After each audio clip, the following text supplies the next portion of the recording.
Hello everybody and welcome back to my YouTube channel. I am Jessica Henry Gray and I'm excited to have you with me today. I'm going to paint this beautiful foggy morning at the river, Rocky River here in Cleveland, Ohio, and it's just a lovely, kind of chilly day, but I am just having a great time and I will show you how I paint this. All right, so remember to like and subscribe if you enjoy this video, and of course I always appreciate your comments and I do read them even if I don't get at them right away. All right, you guys, let's jump in and I'll see you on the other side of this intro.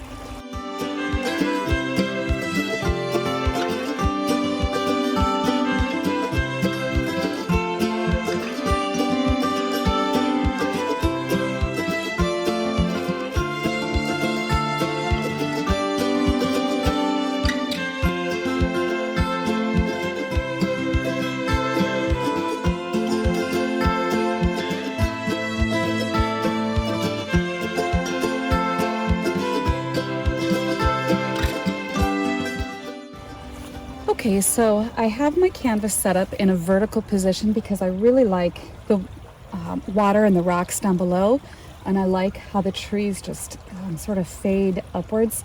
So I'm going to try to work that onto the canvas, and I thought it was better than going horizontally too, because horizontally it's not as interesting. It's just a lot more mundane. But if I go vertically, then I get the variety of the rocks and the texture and then the fading movement of light. All right, so with that, I'm going to jump in, and I have my typical setup, my easel positioned on a tripod down below. I've got my paper towels down below on a bungee cord.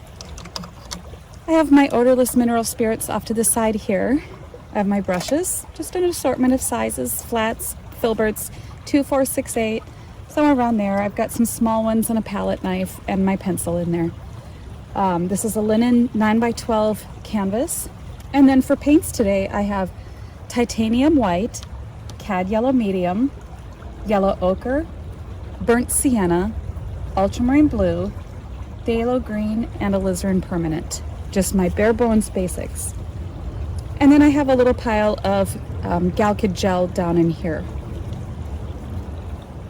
So I'm going to start out today with toning the canvas with a little bit of odorless mineral spirits.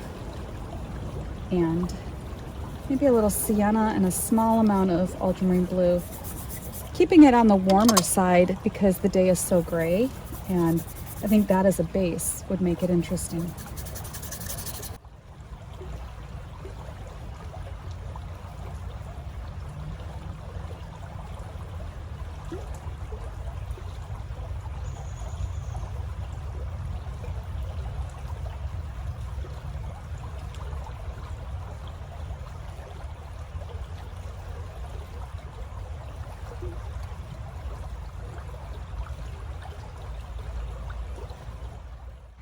Now, taking a little smaller brush, this is a size 4 flat or filbert, I'm going to draw my composition on my canvas with this brush. It's a lot easier to erase and rearrange if I use a brush and paint to put my design on the canvas rather than a pencil.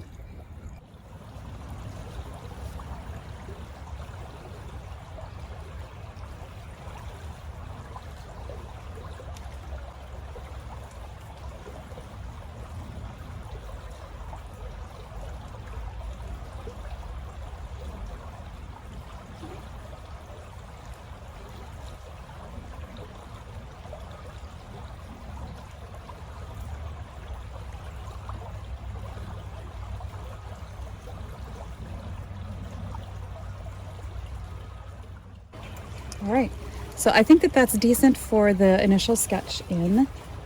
So I'm going to get a little bigger brush now and just start blocking in my overall masses. And at this point, since I'm beginning the painting process, I'm going to use a brush. I'm going to use a little bit more of the Galkid gel rather than the thinner. So, but I'm still just thinking about the values. Blue and white and sienna make a nice gray.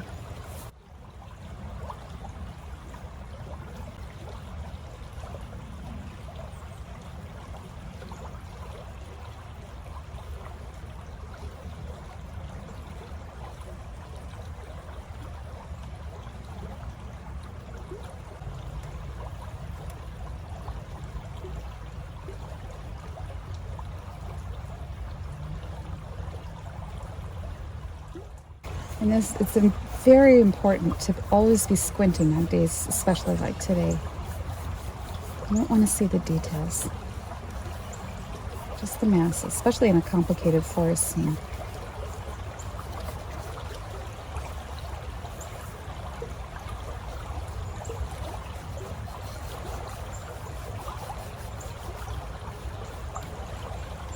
Well, we've got this color on the brush, might as well put it in the water where I see it.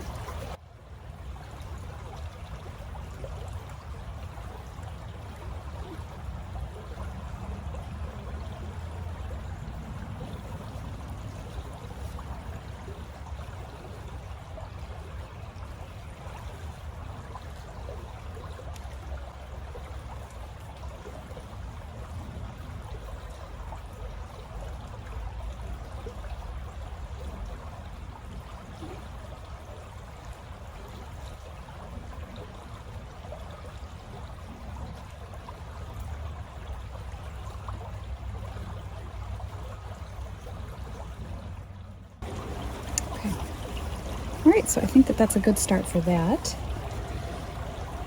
Moving on, look at some of these darker passages. I'm going to get a different brush because that one's quite contaminated with dark.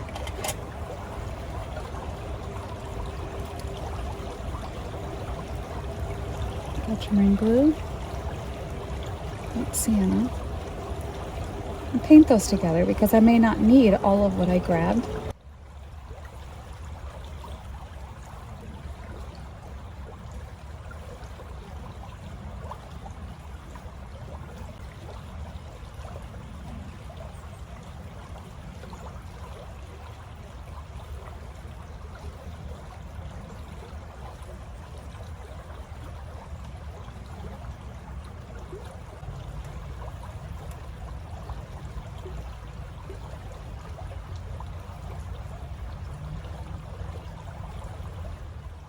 A little bit of yellow ochre and burnt sienna. Got some blue in there. Where these rocks in the shallow water come closer to the surface, they take on a little bit more of that burnt sienna, yellow ochre color.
When I start adding the trees in recognizable form, it'll all start to come together and make more sense.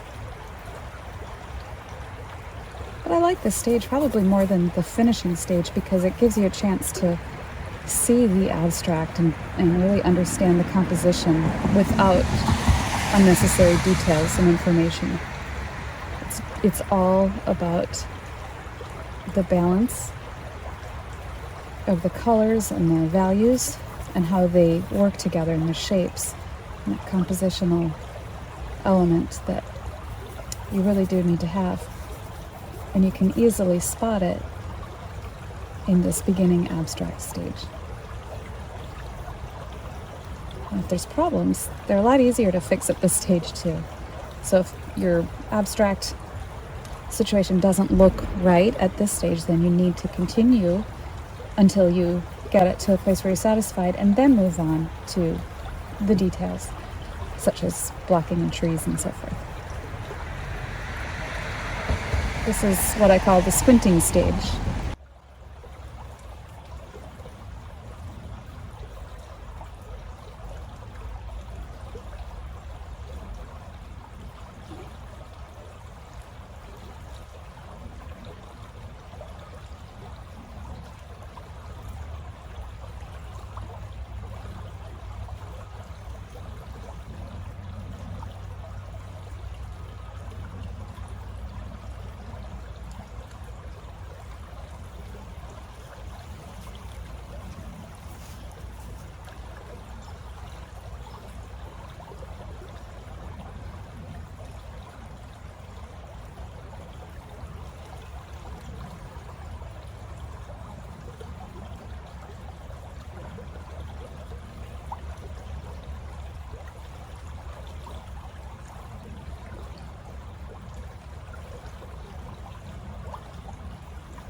Okay, so it's covered.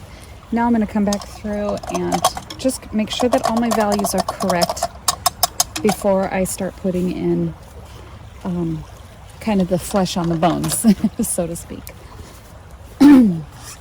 I'm noticing that this reflection as it comes down over here is darker in the water, so I want to start with that. Burnt sienna, ultramarine blue, and then definitely some yellow ochre in that. Maybe a little heavier on the sienna.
Periodically, I ask myself as I'm painting along, am I still on track with what I really wanted to convey?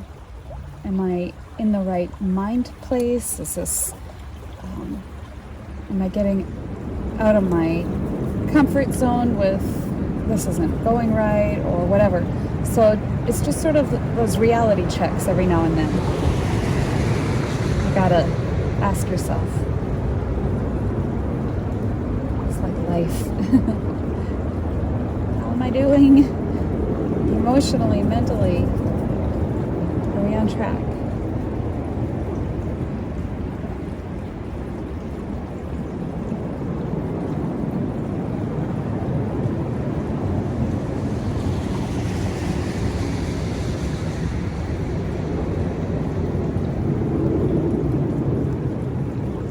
Looking forward to working on this, but that has a ways to go. For now, there's that. Now I want to go and I'll use a smaller brush and start putting in my trees, at least in this passage in here. Okay, so again, further back, I've got my different piles of gray.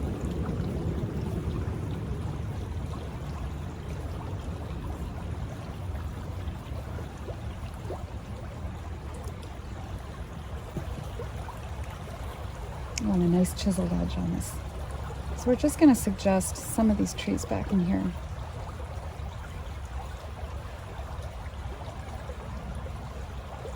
I want them to be soft. I don't want big clunky lines. I'm about ready to abandon this brush because I don't like how chunky those lines are getting. So put that guy right there.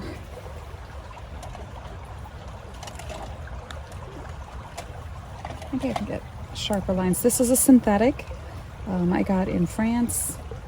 I'm not sure what size, probably a 4 flat.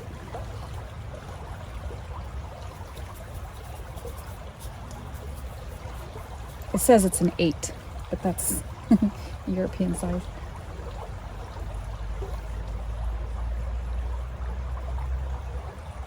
Let's get rid of some of those clunky lines. Too heavy.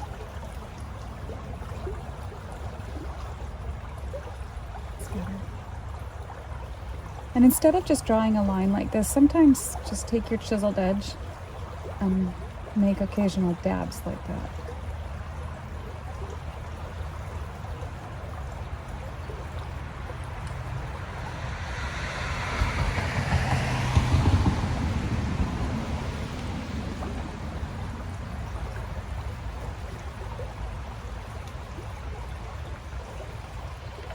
Because this time of year, all of the trees have lost their leaves, it's a wonderful time to get in there and really study the contours of trees and their trunks and how they grow and the subtle curves.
Right now I'm going to just start putting in these water highlights. Some yellow ochre and white, seeing over here. Oh, that was a big fish.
Now I want to come through and put in some of the sky holes that I don't, and I know that this isn't done, but I want to put those in before I get too far ahead of myself.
Ooh.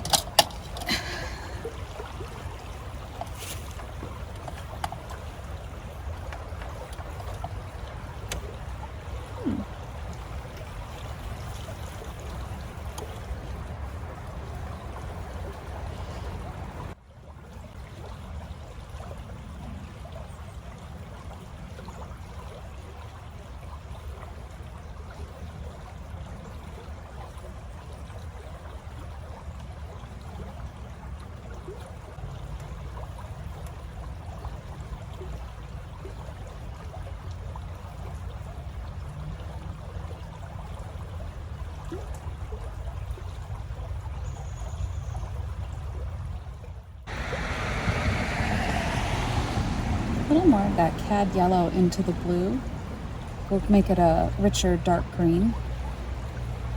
The yellow ochre being semi-opaque will lighten it a little bit. Lighten the green when you add the ultramarine blue to it. So if I want a darker green, the yellow or the cadmium yellow is a little better for that. And of course, more blue.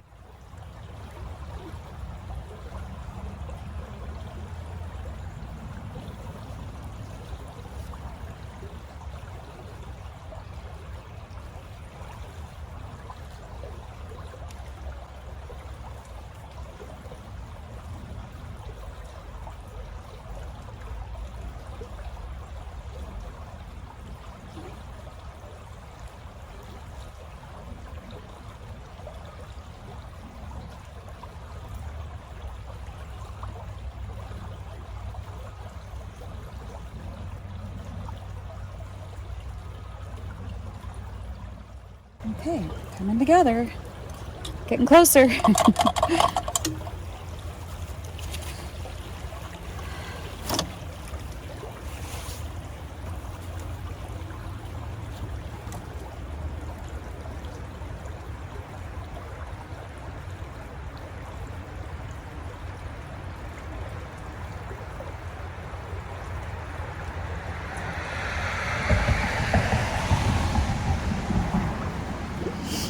Okay, now some of this information that I mentioned, getting back in here, more of that detail, before I start building in more down here, I'll get that to the place where I'm happy with it.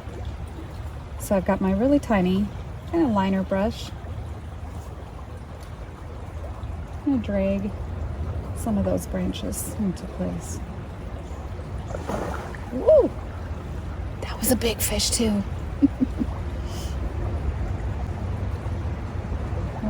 I often find myself not alone in the wilderness, aside from all this traffic. But I never been enjoying the company of fish quite so much.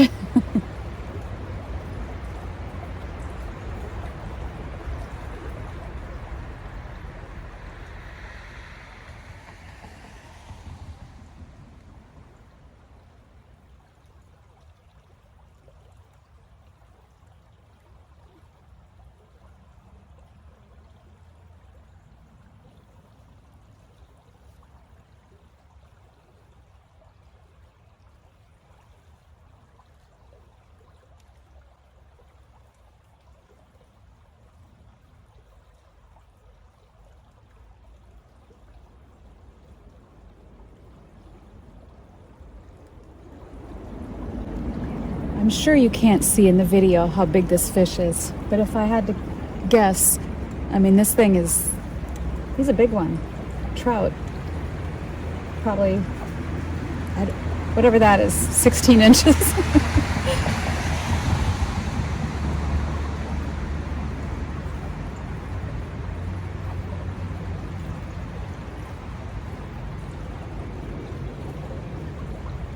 I do like fishing. I used to fish a lot as a kid, and then I took my own kids fishing when they were little. I enjoyed it.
Okay, so that's coming together.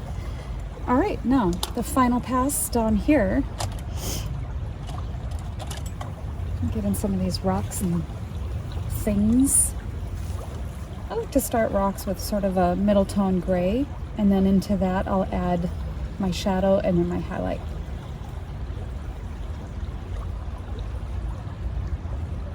So just some indications of rocks and other floating things in the water.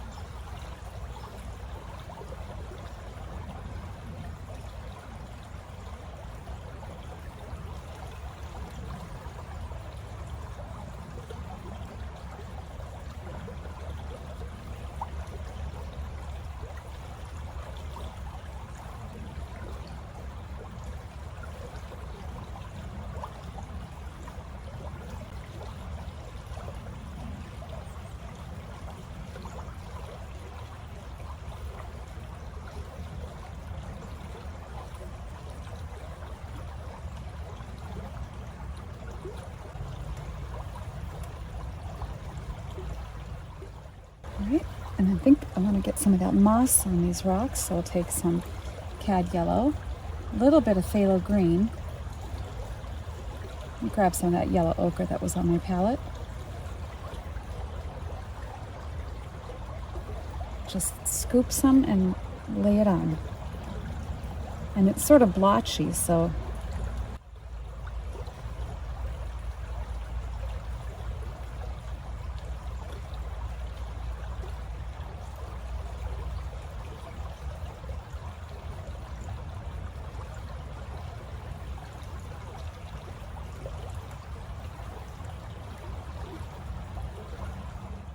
okay.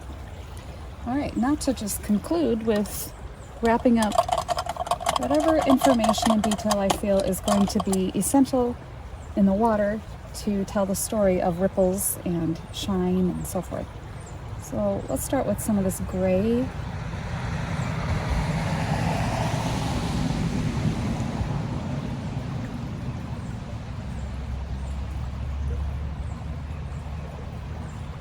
Now the trick about painting water, besides all the miscellaneous things happening underneath, is to lay down clean, smooth pieces of paint, like that, and understand that it's flowing around these rocks.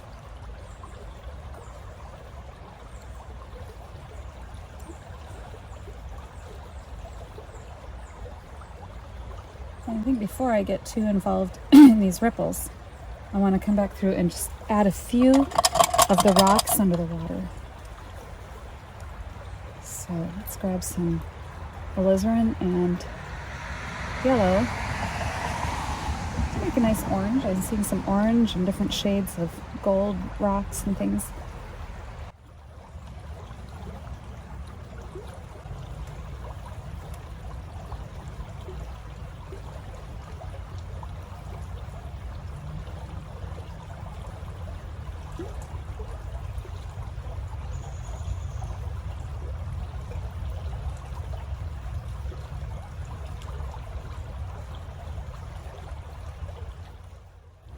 A little more of that beautiful green in the water.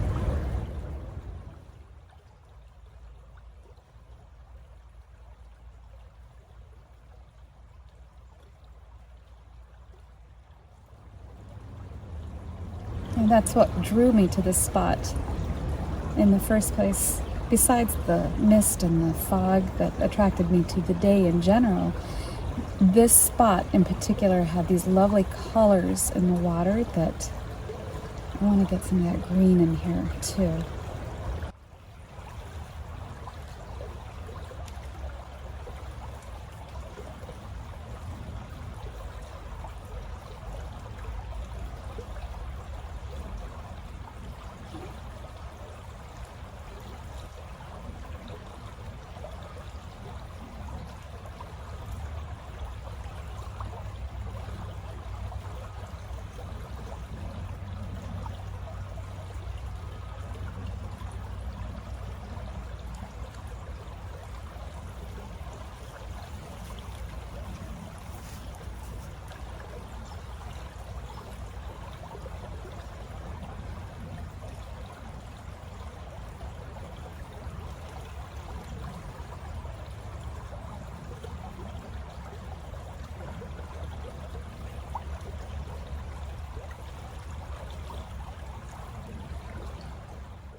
So now as I come down here toward the rocks and the shore, it gets a little darker and I see more of this blackish color. So more ultramarine blue and burnt sienna. Again, it's still just using this small brush, indicating unfussied ripples. You don't want to keep, definitely not here, scrubbing.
Throw in a few leaves.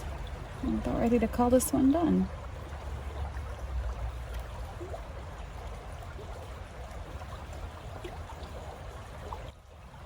All right, everybody, well, that wraps us up, and I hope you enjoyed this video, and be sure to like and subscribe if you do like it. And if you found it helpful at all, I try to give you information that you can use when you go out to do your own plein air painting. All right, and be sure to check out the links below, and I hope to see you next time. Bye-bye.